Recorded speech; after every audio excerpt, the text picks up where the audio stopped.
Okay ठीक आहे बाळांनो, लास्ट लेक्चर आपण quadratic equation last problem set जे problem set sorry practice set 2.6 start केला होता. त्यातला कोणतं एक्झाम्पल घेतलं होतं? 6 नंबरचं एक्झाम्पल घेतलं होतं. आता 7th नंबरचं एक्झाम्पल घ्या. 7th number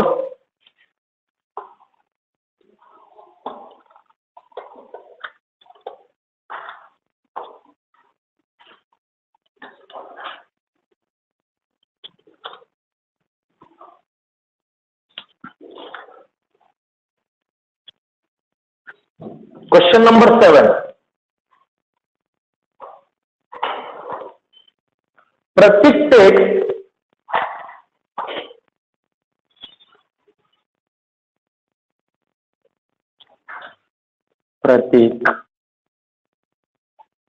takes 8 hours. Pratik takes 8 hours to travel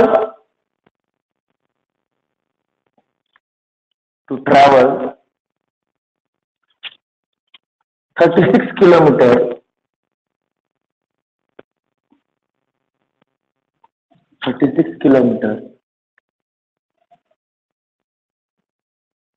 downstream and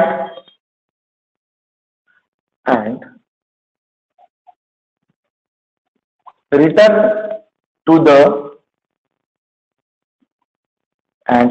to the same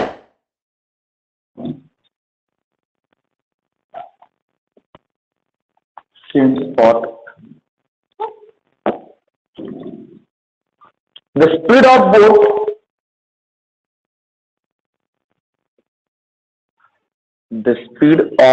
boat in still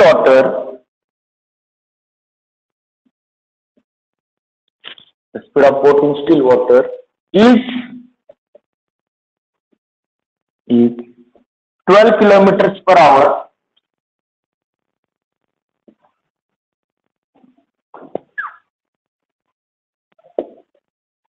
Find the speed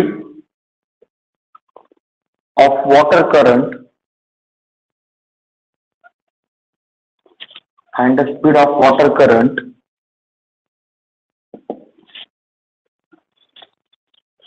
okay हा आहे बाळांनो क्वेश्चन. काय करायचंय पाहणे, काय करायचंय? सिंपल एक्झाम्पल आहे. एक्झाम्पल प्रॉपर पाहून घ्या.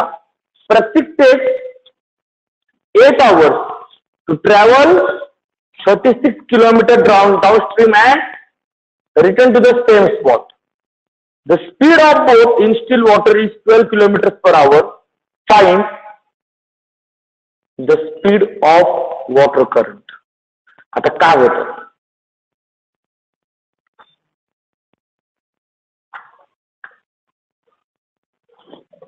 ओके आता बाळांनो सिंपल एक्झाम्पल.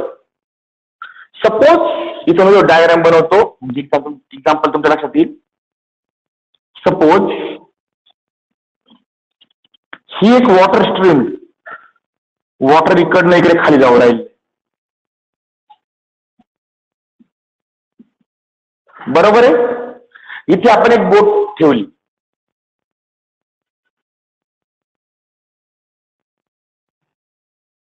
बरोबर आहे.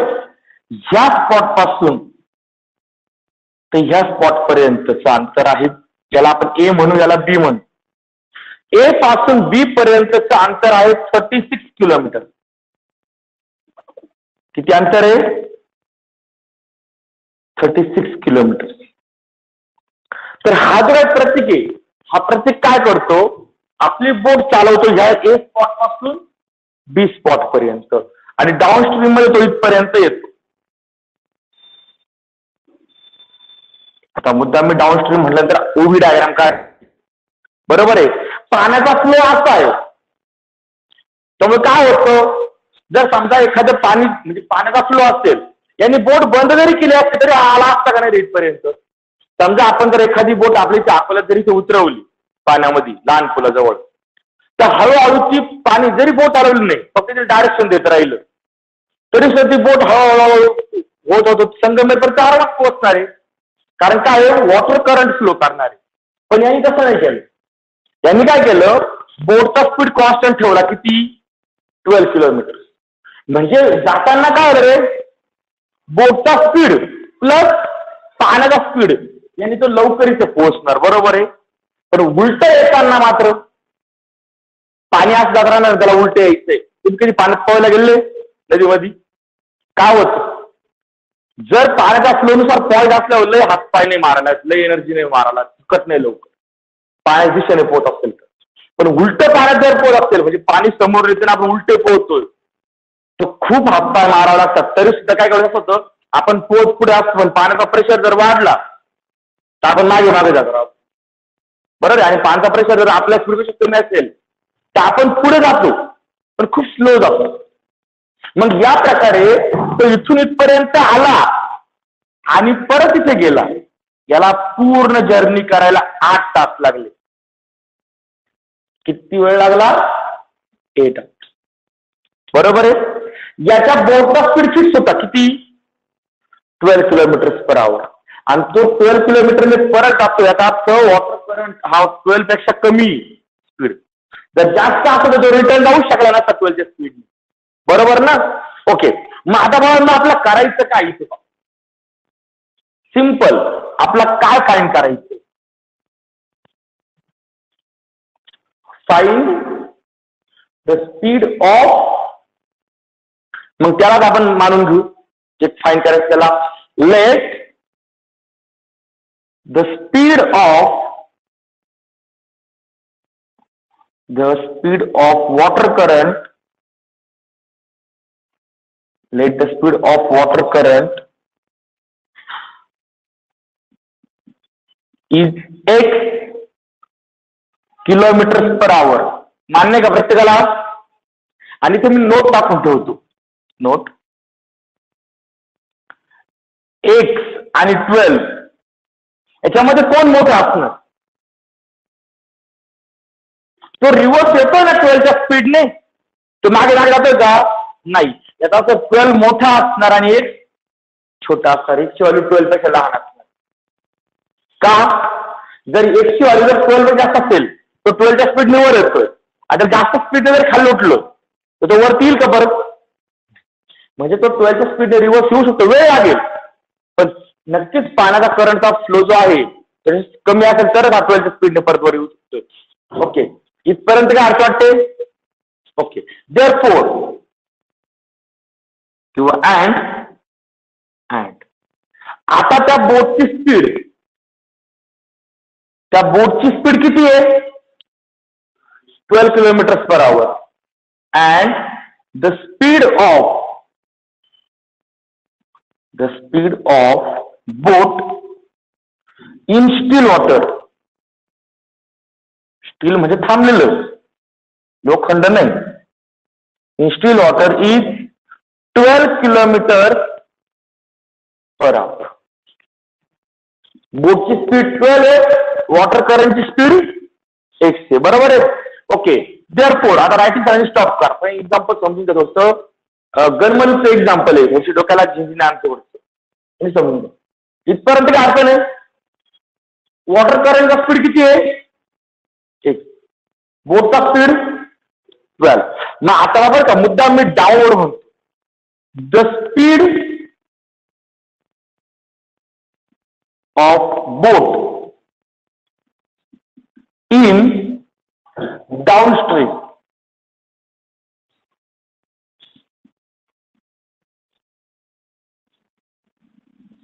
is. बाळांनो, डाऊनस्ट्रीम मध्ये बोटचा स्पीड किती असते, डाऊनस्ट्रीम मध्ये बोटचा स्पीड किती असते, बरोबर का? नीट लक्षात द्या बा. एक हा ऑलरेडी पाण्याचा स्पीड आहे, बरोबर आहे. तर पाण्यात बोट उतरवली तर स्पीड पाण्याच्या बरोबर बोटचा पण होणार ऑटोमॅटिक. म्हणजे तो एक झाला पाण्याचा बोटचा स्पीड आणि प्लस बोटचा स्पीड किती आहे? याचा सिंपल एक्झाम्पल सांगतो. तुम्ही सायकलिंग करता किंवा गाडी चालवता, बरोबर आहे. उतार आल्यानंतर आपण काय करतो? गाडी स्पीड कमी करतो का? जर तुम्ही प्लेन रोडला जेवढी स्पीड दिली तेवढी जर गाडी स्पीड जर उतारायला दिली तर काय होईल रे? ऑलरेडी उतारायला स्पीड असते, बरोबर आहे. आणि आपण जर आणखी स्पीड काय होत होते ती वाढून जाईल ना. मग याच प्रकारे पाण्याचा फ्लो किती आहे? पाण्याचा स्पीड आहे 8 आणि वॉटरचा बोटचा स्पीड काय आहे? 12. मग डाऊनस्ट्रीम मध्ये दोन्ही स्पीडची काय होऊन जाईल? सम. म्हणजे टोटल डाऊनस्ट्रीम मध्ये स्पीड किती होऊन जाईल? x + 12 km/h. बरोबर आहे ना? कारण की जर तुम्ही डाऊनस्ट्रीम मध्ये बोट चालवली जर नसती, फक्त डायरेक्शन देत राहिले असते तरी बोट चालली असती, बरोबर आहे. कोणत्या स्पीडने? वॉटर करंटच्या स्पीडने, बरोबर आहे. पण त्यांनी वॉटर करंटची स्पीड चालवली का नाही? त्याचा आणखी त्यांनी किती स्पीड दिली? 12 ची स्पीड दिली. म्हणजे टोटल बोट स्पीड किती केली त्यांनी?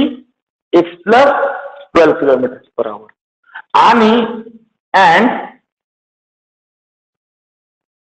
किंवा ठीक आहे, चला आपण डाऊनस्ट्रीम मध्ये स्पीड काढून घेतला ना. मग इथे आपण एक लगेच लॉजिक लावून घेऊ. वी हॅव, आपल्याला फॉर्म्युला असा आहे, we have time is equal to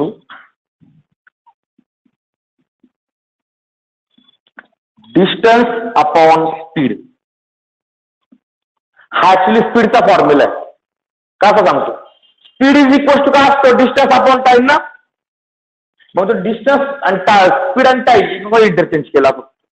okay, मग मला सांगा, therefore time taken by Pratik,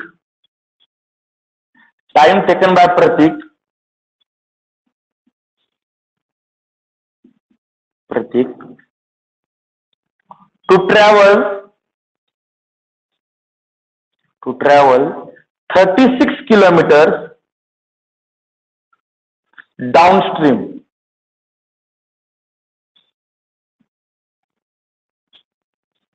is equal to, हा डाऊनस्ट्रीम मध्ये तुमचा हा फॉर्म्युला आहे टाइमचा. हा डाऊनस्ट्रीम मध्ये किती डिस्टन्स कव्हर करायचंय? 36 किलोमीटर. स्पीड किती आहे? x + 12. मग टाइम किती लागेल या फॉर्म्युलानुसार? 36 अपॉन x + 12 आवर्स. मान्य आहे का प्रत्येकाला? हा झाला डाऊनस्ट्रीम मधला वेळ. म्हणजे एक स्पॉट पासून बी स्पॉट पर्यंत येण्यासाठी एवढा टाइम लागेल, बरोबर आहे? अरे बरोबर आहे. ओके, नाव आता हा झाला डाऊनस्ट्रीमचा उत्तर, बरोबर. आता उलट जाऊ अपस्ट्रीम मध्ये. मग पहा बरं का, डाऊनस्ट्रीम मध्ये स्पीड किती होता बोटचा? x + 12. का? तर x हा वॉटर करंटचा स्पीड आहे आणि 12 हा त्याच्या बोटचा स्पीड, दोन्ही मिक्स झाले. आता उलट जाताना काय होईल रे? आपण गाडी चालवायला लागलो तर आपण स्पीड कमी येतो का जास्त येतो? खूप जास्त येतो. काय येतो? उतारामुळे ऑलरेडी गाडी मागे चालत असते, बरोबर आहे. पण ती पुढे जावी, मागे नाही यावी याकरता स्पीड वाढवून देतो, बरोबर आहे. मग ते कसं पाण्यात सुद्धा असतं. पाण्याचा करंट ज्या दिशेने असेल, पाण्याचा फ्लो ज्या दिशेने असेल, आपल्याला त्याच्या विरुद्ध जायचं असेल तर त्याचा जेवढा करंट आहे, जेवढा फ्लो आहे, तर जास्त स्पीड आपल्याला द्यावी लागते, बरोबर आहे ना. मग इथे काय होईल? नाव the speed of boat in upstream is, upstream मधला स्पीड. डाऊनस्ट्रीम मध्ये आपण या दोघांची ऍडिशन घेतली. अपस्ट्रीम मध्ये दोघांची काय घ्यावी लागेल? सबट्रॅक्शन. पण कोणातनं कोण मायनस करायचं? दोघांमधला मोठा कोण आहे? 12 बरोबर ना. मग 12 मायनस एक्स घ्यावं लागेल. Is 12 minus x kilometre per आवर. तुम्ही ही ऍडिशन आहे ही एक्स प्लस 12 आणि 12 प्लस एक्स जर लिहिली तरी काय फरक पडत नाही. ओके, ही झाली भावना तुमच्या अपस्ट्रीम मध्ये बोटची स्पीड. ओके, फॉर्म्युला तोच आहे डिस्टन्स अपॉन टाइमचा. Therefore time taken by Pratik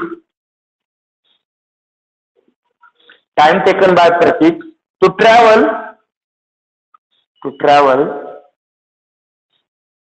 36 kilometers upstream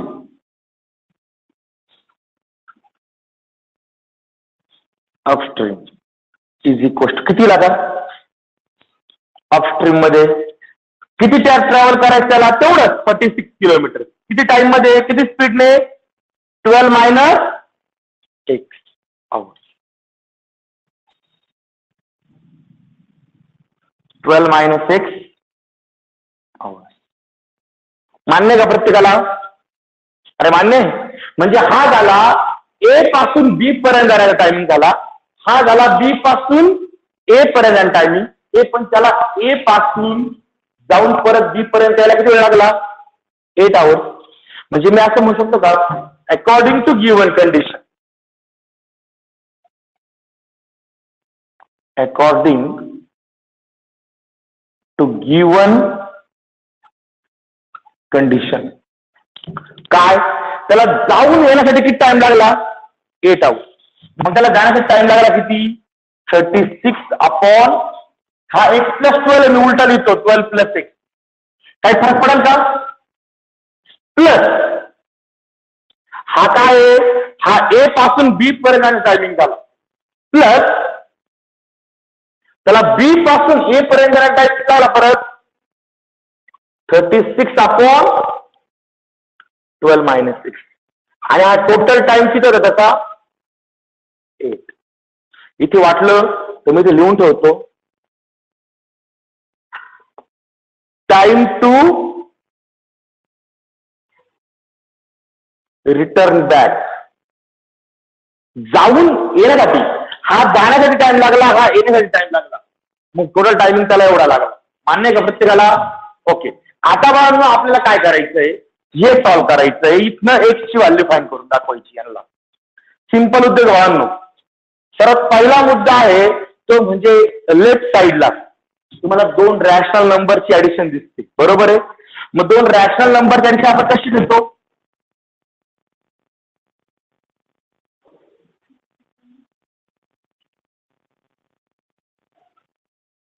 cross multiplication. बरोबर आहे ना? मग आता आपण क्रॉस मल्टिप्लिकेशन करून टाकू. देअरफॉर हे 36 कॉमन काढून घेता पहिले. तुम्ही थोडस मोठं होईल. ठीक आहे, चला पहिले इकडनं 36 कॉमन काढून घेऊ. क्रॉस मल्टिप्लिकेशन नंतर करू, नेक्स्ट स्टेपला करू. जास्त गोंधळ होईल. मोठे मल्टिप्लिकेशन येतील परत गोंधळ करताल तुम्ही. मग आपण असं करू, न्यूमरेटर मध्ये दोन्ही ठिकाणी पाहून द्या 36 चे. डिनॉमिनेटर मध्ये 12 आहे पण त्या ऍडिशन मध्ये येणार आहे त्यामुळे ते कॅन्सल करता येणार, ते कॉमन काढता येणार नाही. वरचा 36 कॉमन काढू शकतो आपण. 36 कॉमन काढला. ब्रॅकेट मध्ये शिल्लक राहिला 1 upon 12 plus x plus 1 upon 12 minus x is equal to 8. अडचण? ओके. आता इथे करू आपण क्रॉस मल्टिप्लिकेशन. याने इकडे मल्टिप्लाय करायचं, याने इकडे मल्टिप्लाय करायचं आणि या दोघांचं मल्टिप्लिकेशन द्यायचं. बरोबर आहे. आणि हा 36 पण झाला तर पलीकडे, हा पण जाऊन देऊ इकडे पलीकडे. इकडे मल्टिप्लाय झाल्यानंतर तो काय होणार? डिवाइड. म्हणजे इथे काय भेटणार पॉवर आपल्याला? हा इथे आला 12 minus x plus 12 plus x upon 12 minus x. तर 12 plus x into 12 minus x is equal to 8 upon 36. बरोबर आहे का? ओके, इथे बघा हा -x हा +x काय आला कॅन्सल. ह्या दोघांचं मल्टिप्लिकेशन हा a + b आणि हा a - b काय होतो a + b × a - b a² - b². म्हणजे वरती पावर किती 12 + 12 किती झाला 24 अपॉन 12² - x² = इथे डिव्हिजन होईल का रे 4 ने होते ना 4 2 4 9 2/9. सिन्स इथे आपण जो फॉर्म्युला वापरला तो फॉर्म्युला देऊया a - b × a + b = a² - b². हा फॉर्म्युला डिनॉमिनेटरला वापरला बरोबर आहे. ओके, आता मला आपण असं करूया हा स्क्वेअर करून घेऊ म्हणजे किती होईल इथे 24/144 - x² = 2/9. अडचण. आता हा जो 9 आहे हा इकडे डिवाइड इकडे आला तर मल्टिप्लाय, हा इकडे मल्टिप्लाय इकडे आला तर डिवाइड आणि हा इकडे डिवाइड आहे इकडे गेला तर मल्टिप्लाय. बरोबर आहे का. म्हणजे इथे काय होईल हा 24 × 9/2 = 144 - x². या 2 ने डिव्हिजन द्यायचे 2 1 2 2 1 2 2 2 4. म्हणजे हे किती आले 12 × 9 108 = 144 - x². बरोबर आहे. ओके, आता बाळांनो हा जो आहे मायनस आहे इकडे घेऊन प्लस करा बरोबर. म्हणजे किती होईल x² = 144 - 108. आता हे मी क्वाड्रॅटिक इक्वेशनच्या मध्ये नाही डायरेक्ट सोडवणार आहे. ओके, देअरफॉर x² ची व्हॅल्यू किती आली सबट्रॅक्शन करा 36 बरोबर आहे. Taking square root on both side.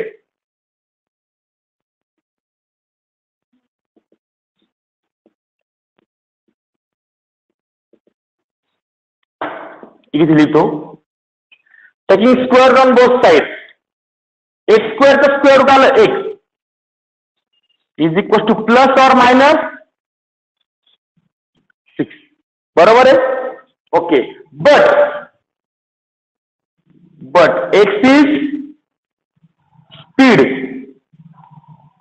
and is not negative. Therefore आपण x ची व्हॅल्यू -6 घेऊ शकत नाही. Therefore x ची व्हॅल्यू किती घ्यावी लागेल +6. and therefore खाली शेवटी पूर्ण आन्सर असणार आहे आपलं. पण x म्हणजे काय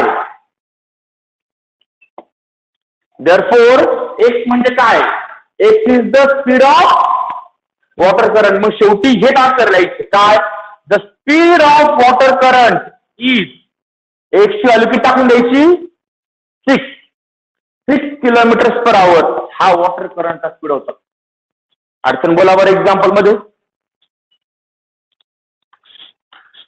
शेवटी कम्प्लीट आन्सर लिहायचंय तुम्हाला जागा पुरली नाही.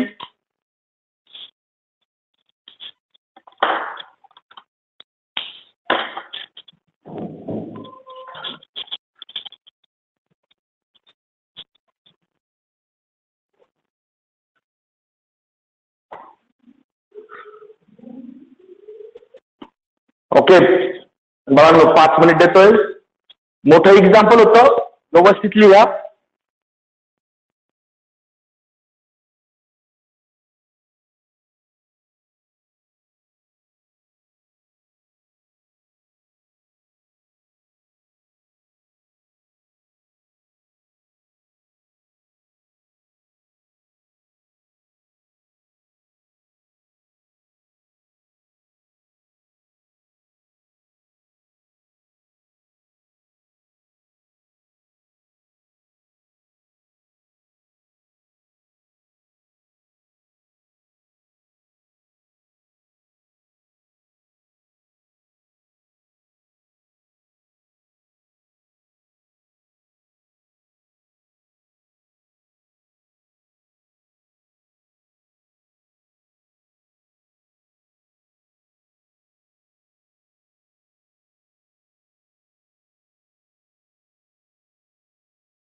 ओके, तेव्हा प्रत्येकाला एक्झाम्पल समजलं असेल.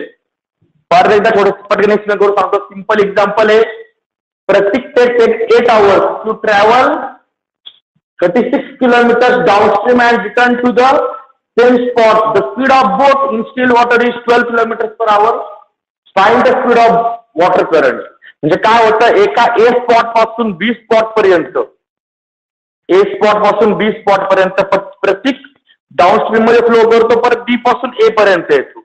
हा टोटल जर्नी करायला 8 तास लागतात. म्हणजे जाण्याचे आणि येण्याचे मिळून किती त्याला वेळ लागतो, 8 hours. पण काय होतं, वॉटर फ्लो करते आणि या फ्लोईंग वॉटरमध्ये त्याची बोट आहे, ती सुद्धा एका स्पीडने चालवते. त्याच्या बोटची स्पीड किती आहे, त्या बोटची स्पीड आहे 12. आणि वॉटर करंटची स्पीड आपल्याला फाइंड करायची, वॉटर किती स्पीडने फ्लो करते.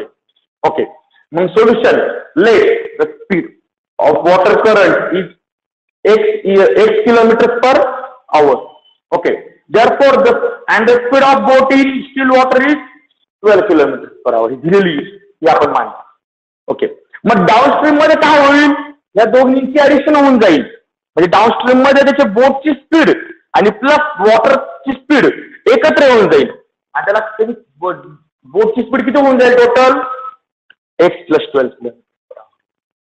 आता formula time is equal to distance upon speed.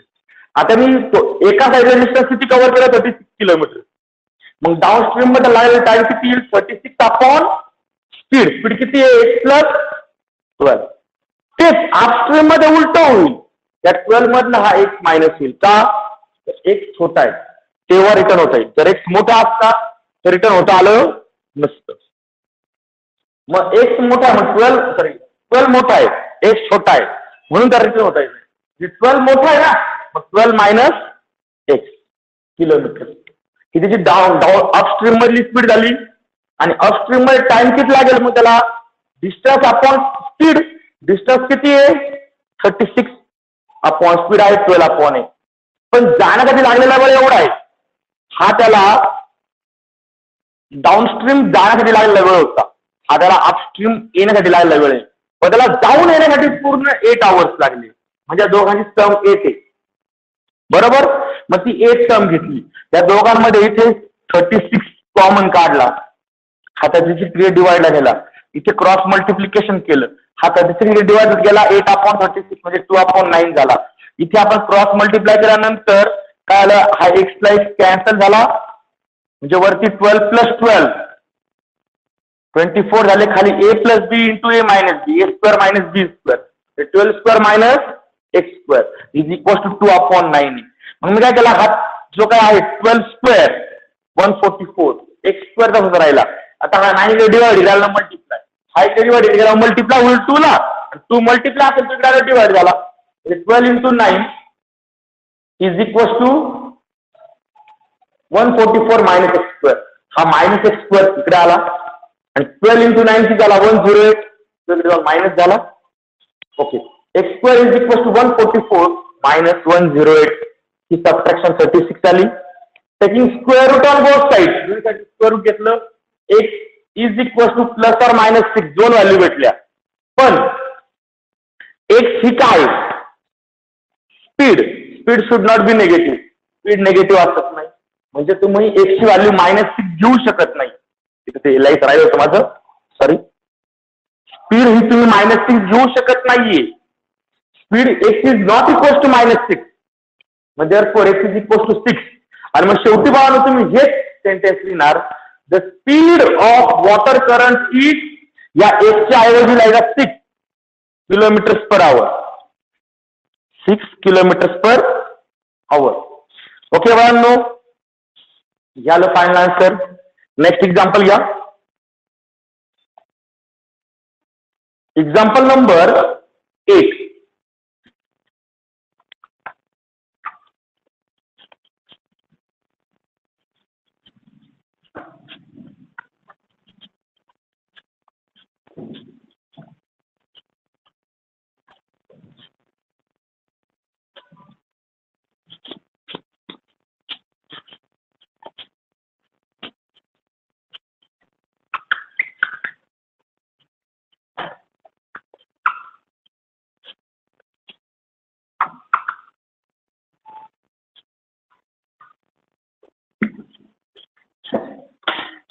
Example number 8.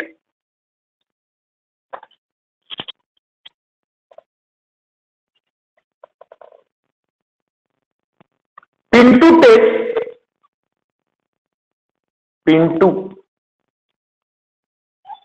takes 6 days. Pintu takes 6 days more than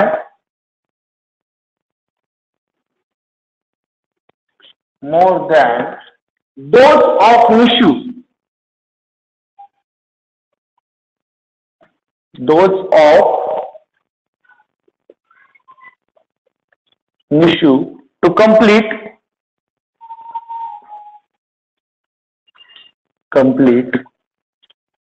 certain work. Complete certain work. Stop. If they work together,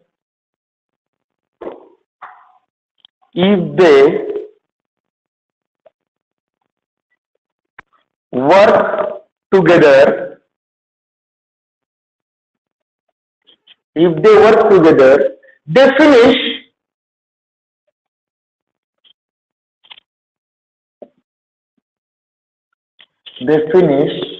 it in 4 days. How many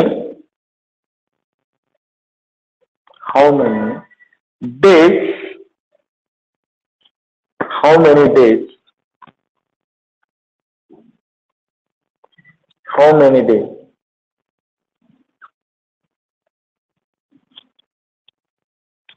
would it take to complete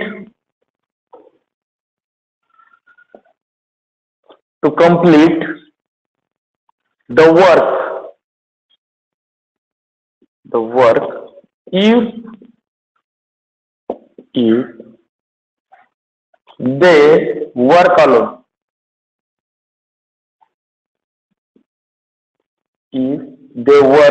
alone?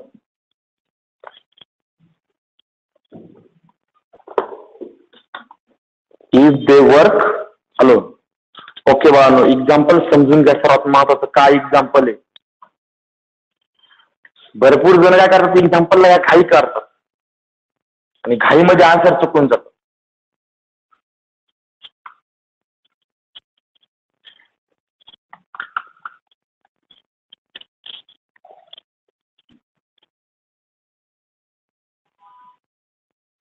एकदा question read करा proper.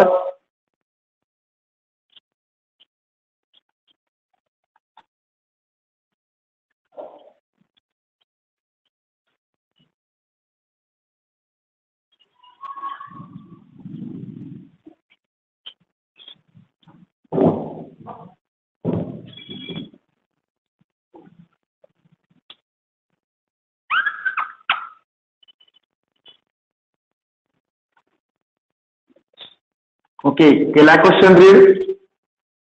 काय question आहे? Pintu takes 6 days more than those of Nishu to complete a certain work. म्हणजे work आहे, काहीतरी काम आहे, ते करण्यासाठी पिंटूला निशूपेक्षा किती दिवस जास्त लागतात? म्हणजे सर्वात कमी दिवसात कोण काम कम्प्लीट करते रे? निशू लवकर काम कम्प्लीट करते आणि त्या कंपॅरेटिव्हली पिंटूला मात्र किती डेज जास्त लागतात? 6 days. आणि जर दोघांनी एकत्र काम केलं तर ते पूर्ण वर्क किती दिवसात कम्प्लीट होऊन जातं? 4 days. बरोबर आहे. मग आता करायचं काय? जर यांनी जर एकच काम केलं त्यांना किती वेळ लागेल ही आपला फाईन करायचं. मग सर्वात पहिले याच्या चुका जो आहे तो मानायचा. मग सर्वात कमी वेळ कोणाला लागतो रे बाळा? निशूला. मग solution, let Nishu text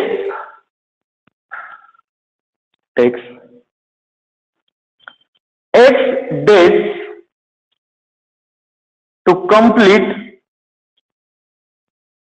work. आता सर्कल वर्क बद्दल बोलतो आपण, बरोबर आहे. पण निशू किती दिवसामध्ये काम पूर्ण करते आपण असं म्हणूया. अरे किती, एक्स, बरोबर आहे, मान्य आहे का. देअरफोर आता बाळांनो या वर्क डेच्या प्रॉब्लेम मध्ये डोक्यात ठेवायचं, तुम्हाला 1 डे वर्क कॅल्क्युलेट करावं लागतं. किती work, 1 day work.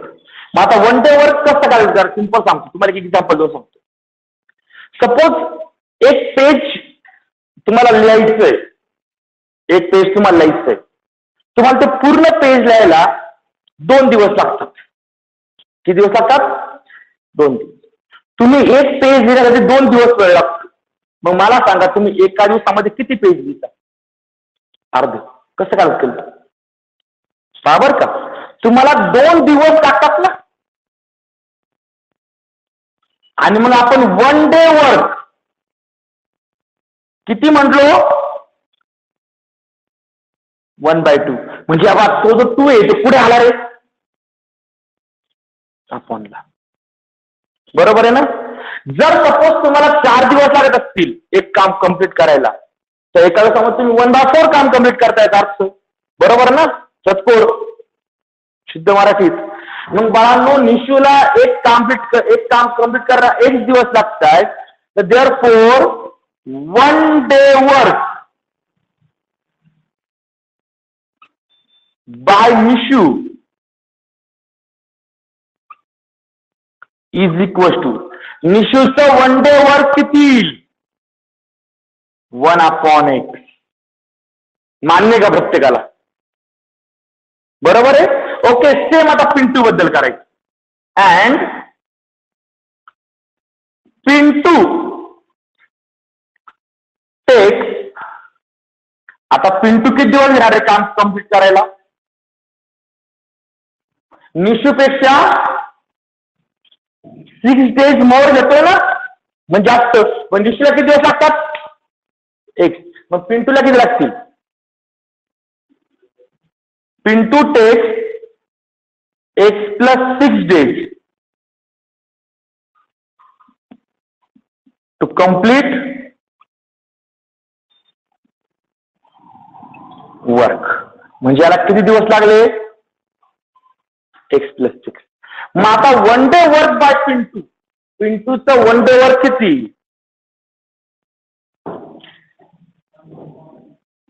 Therefore 1 day work by Pintu किती, जेवढे डे लागलेत ना ते 1 डे केला का तुम्हाला 1 डे वर्क मिळतो. मग इथे किती येईल, 1 डे वर्क 1/x plus 6, बरोबर आहे. हा 1 डे वर्क कोणाचा होता, निशूचा. हा 1 डे वर्क कोणाचा आहे, पिंटूचा. अडचण. मग जर या दोघांनी एकत्रपणे काम केलं तर यांचा 1 डे वर्क टुगेदर किती येईल तो आपण. Therefore 1 day work together. हा, मला सांगा एका दिवसामध्ये निशू किती काम करते, 1/x. पिंटू किती काम करतो, 1/x plus 6. जर दोघांनी एकत्र काम केलं तर कामाची सम होईल का सबट्रॅक्शन होईल. म्हणजे समजा 2 मुलं आहे, एका मुलाने एका दिवसामध्ये 2 पेज लिहिले, दुसऱ्याने 3 पेज लिहिले. दोघांनी एकत्र बसून जर लिहिले तर किती पेज झाले, 5. कसे केले तुम्ही, सम घेतली ना. मग या दोघांची पण काय घ्यावी लागेल, याला मी म्हणतो इक्वेशन नंबर 1. म्हणजे दोघांचं एकत्र वर्क किती झालं एका दिवसाचं, 1/x plus 1/x plus 6. हे दोघांचं 1 डे वर्क झालं. मान्य प्रत्येकाला, ओके. बट तुम्हाला दोघांच्या टुगेदर बद्दल काहीतरी त्यांनी दिलेलं आहे. वातावरण टुगेदर कुठं आलं, टुगेदर दे फिनिश. म्हणजे असं म्हणणार मी, but together they finish work in किती दिवसामध्ये? In 4 days. मान्य आहे का? मग हे दोघा जणांचं देअरफोर या सेंटेन्सनुसार वरचं विसरून जा. या सेंटेन्सनुसार दोघं जण एकत्र किती दिवसामध्ये वर्क कम्प्लीट करताय? 4. मग देअरफोर 1 day वर्क टुगेदर किती भेटेल? 4 days झाले ना. मग 1 day वर्क किती झाला? 1/4. याला मी म्हणतो इक्वेशन नंबर 2. हे डोक्यात ठेवायचं. 1 day work is equal to 1/day असतं. तेच आपण विशूला केलंय पा. त्याला 1 दिवस लागतात तर 1 day वर्क 1/x होतो. पिंटूला x+6 लागतात तर 1 day वर्क किती होतो? 1/x+6. दोघांचा 1 day वर्क एकत्र घेतला, दोघांनी एकत्र काम केलं तर दोन्हींची सम होऊन जाईल. पण दोघांना एकत्रपणे किती दिवसाचं काम कम्प्लीट करायला? 4 days. मग 1 day वर्क दोघांचा एकत्र किती झाला? 1/4. आता भावना तुम्ही दोघांची पण लेफ्ट साइड पाहून घ्या. इक्वेशन नंबर 1 आणि इक्वेशन नंबर 2 ची कशी रे? मग राईट हँड साइड कसं असेल? मग मी फ्रॉम इक्वेशन 1 and 2 असं म्हणू शकतो का बा बरं? देअरफॉर 1/x + 1/x+6 ही व्हॅल्यू तिथे दोघांचं 1 day वर्क एकत्र आणि 1/4 ही सुद्धा काय आहे दोघांचं? 1 day वर्क. दोन्ही एकच आहे ना. ओके, भेटलं नाही. मग आता एकच सॉल्व करायचं. इथे लेफ्ट साइडला क्रॉस मल्टिप्लिकेशन करावं लागतं. बरोबर आहे. मग आपण क्रॉस मल्टिप्लिकेशन.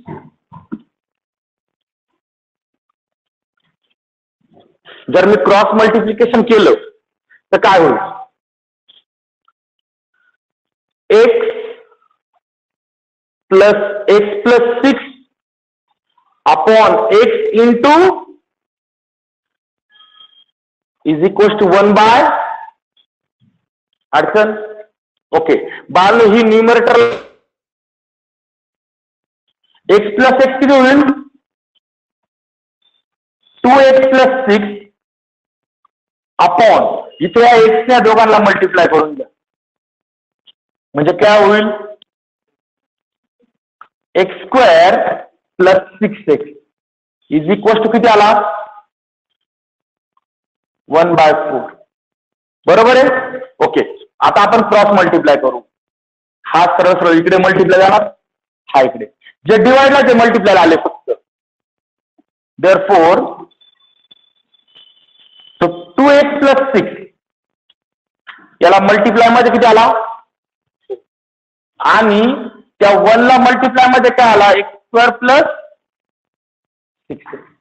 म्हणजे देअरफॉर 4 ने घ्या मल्टिप्लाय करून दोघांना पण. 4 × 2 प्लस इज इक्वल टू 1 ने मल्टिप्लाय केलं तर अडचण? ओके. आता मी काय करतो? ही साईड जी आहे ना ही इकडे नेतो आणि साईड बदलून घेतो फक्त. दॅट इज पहिले ती साईड लिहितो x² + 6x, नंतर हा -8x आणि -24 इज इक्वल टू 0. आता मला ह्या दोघांमध्ये चेक करा. साइन वेगळे त्यांची सबट्रॅक्शन होऊन जाईल. Therefore x² - 2x - 24 is equal to 0. बाळांनो काय भेटलं? Quadratic equation. आणि हे कसं सोडवायचं?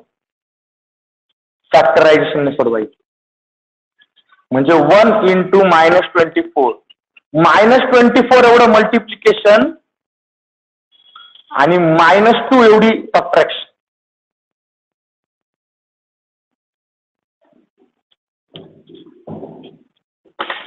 सोडवा.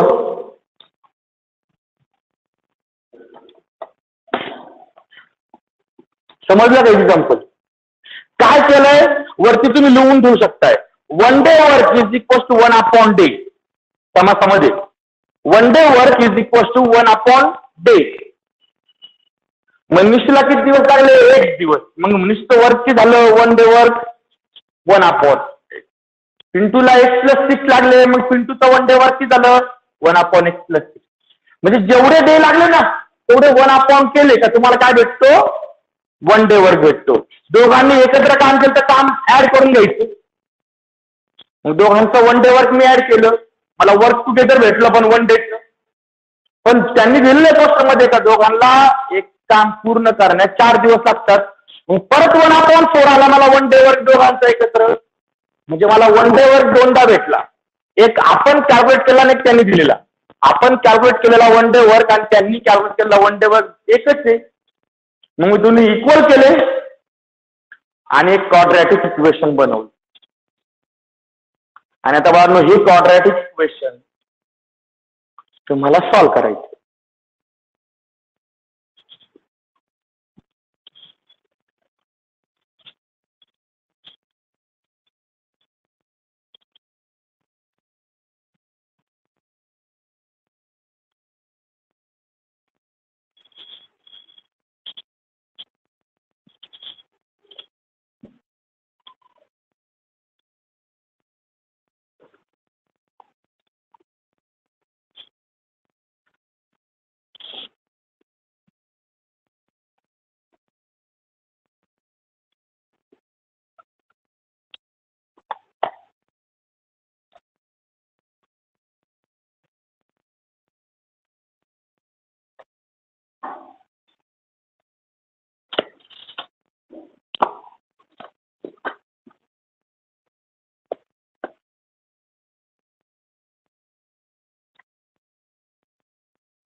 ओके, पुढे सॉल्व करतो.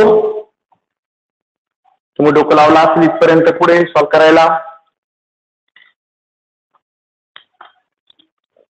तर असे दोन नंबर यांचं मल्टिप्लिकेशन 24 येतं, सबट्रॅक्शन 2 येते. 6 आणि 4. 6 ला मायनस साईन पाहिजे, 4 ला प्लस साईन पाहिजे. मग इथे आपण बायफर्केशन तसंच करणार. therefore x² minus 6x plus 4x minus 24 is equals to 0. या -2 चं बायफर्केशन केलेलं आहे आपण. मग ह्या दोघांचा ग्रुप केला, ह्या दोघांचा ग्रुप केला. पहिल्या ग्रुप मधनं x कॉमन काढला, प्लस इथनं 4 कॉमन काढला, इथे उरला x -6. कारण की 24 जो आहे ना तो 6 × 4 होता, त्यातला 4 कॉमन काढला, 6 उरणार. ओके, तुमचा आन्सर बरोबर आहे म्हणून दोन्ही ब्रॅकेट सेम आले. तो सेम आला ब्रॅकेट एकदा लिहायचा, प्लस x + 4 सॉरी आणि जे सेम म्हणजे जे नाही आले एका ब्रॅकेटमध्ये त्यांना एक ब्रॅकेट आहे x plus 4 is equal to 0. Okay, therefore एक तर फर्स्ट ब्रॅकेट 0 असणार आहे और सेकंड ब्रॅकेट 0 असणार आहे. मग आता हा -6 आहे, इकडे गेला तर प्लस होईल, हा +4 इकडे गेला मायनस होईल. Therefore x is equal to 6 or x is equal to -4. पण बाळांनो x म्हणजे काय? x हे डेज आहे ना, आणि डेज कधी निगेटिव्ह असतात का? नाही. मग therefore but x is day किंवा x are days, therefore should not be negative. Should not be negative म्हणजे मी x ची व्हॅल्यू -4 घेऊ शकत नाही. मग देअरफॉर मला x ची व्हॅल्यू किती घ्यावी लागणार आहे? 6. आणि मग बाळांनो शेवटी तुम्हाला फायनल आन्सर लिहायचं आहे.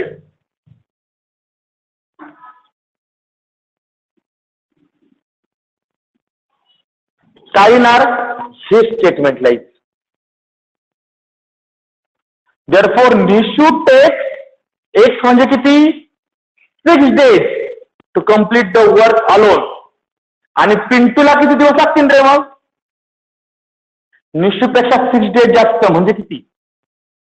6 + 6 इज इक्वल टू 12 days. मग शेवटी बाळांना परत तुम्हाला ते स्टेटमेंट लिहायचं, शेवटी परत ते आन्सर लिहायचंय. Therefore Nishu takes 6 days to complete the work alone and Pintu takes 6 + 6 that is 12 days to complete the work alone.